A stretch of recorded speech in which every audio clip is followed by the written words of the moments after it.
patients who are on vent, and they all are critical, need high flow oxygen.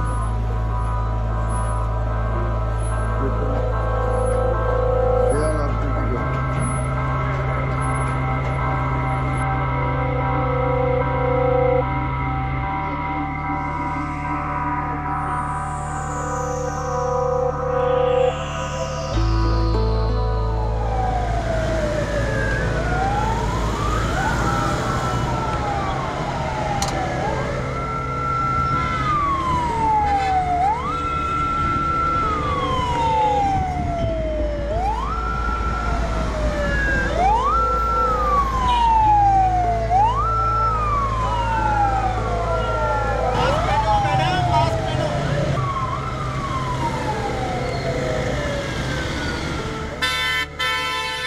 Pakistani अफवाज के ये सिपाही सड़कों पर गवर्नमेंट की कोरोना वायरस रिस्ट्रिक्शंस को इम्पोज करवाने के लिए निकले हैं।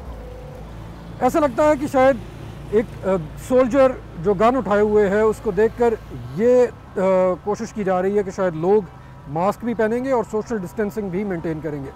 मगर एक लाहौर जैसे बड़े शहर के लिए ये टास्क आर्मी के लिए भी बहुत मुश्किल होगा। बिल्कुल दुरुस्त है ये मैसेज, क्योंकि इससे पहले लोग इतनी मास्क की पाबंदी नहीं कर रहे थे। जिस तरह ये अब लहर आई है कोरोना की, इंतहाई ख़तरनाक है। हाल रोड पर, माल रोड पर जब मेरा आना जाना हुआ है, मैंने उस लिहाज से देखा है कि वहाँ पर ये सिर्फ ये फ्लैग मार्च, ये आर्मी, ये रेंजर्स वगैरह को देखकर ही फिर ये लोगों को थोड़ी सी नसीहत हो रही है या बाज आ रहे हैं, अदरवाइज़ ये लोग नहीं टाल रहे हैं।